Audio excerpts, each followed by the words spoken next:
now. I'm a little bit nervous. I apologize.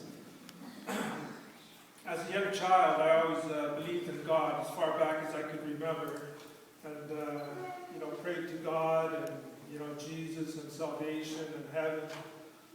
And so I just continued that way. And I was raised in Kitimat, and I always wanted to go to St. Anthony's School. But you had to pay to go to school, and I was afraid to ask my dad to pay. So I went to the public school. And then I found work at Alcan right after high school. And I started making lots of money, and I bought 2 houses. I had a girlfriend, and my life was pretty well set. I would have been a millionaire by now if I had continued. But at 21 years of age, I decided to go to a seminary/monastery. I was studying to be a priest. And so I learned a lot about prayer there. We prayed a lot, many times a day, every day, 7 days a week. But at 25, depression hit me, and I've been struggling with it ever since. So that's been 23 years now. I'll let you do the math. 25 plus 23. 48 now. So,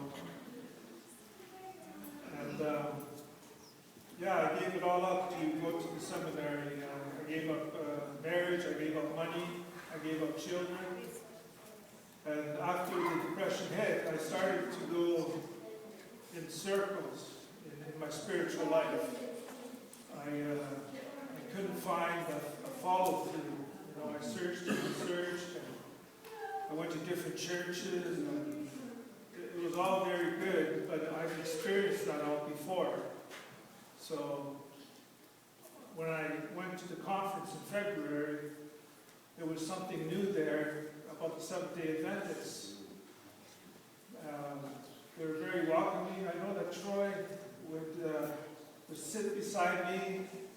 He would come alongside me. He would speak with me. And he was very friendly that way. And then I got to know the rest of the family, and Sherry and Larry and Ray and Susie. So from then on, I started to study with the Seventh-day Adventists, and I really liked the idea of Sabbath being on Saturday and Saturday. And so after time, I decided that I would like to get baptized, but it was just a matter of time or when. I wanted to do it with the other 12 that are getting baptized at the All Nations Center. But that could be a while, and I was ready. So I decided to do it. I spoke with Alicia. We arranged it for this Saturday, so it's not written in your bulletin. So it's a surprise to most of you.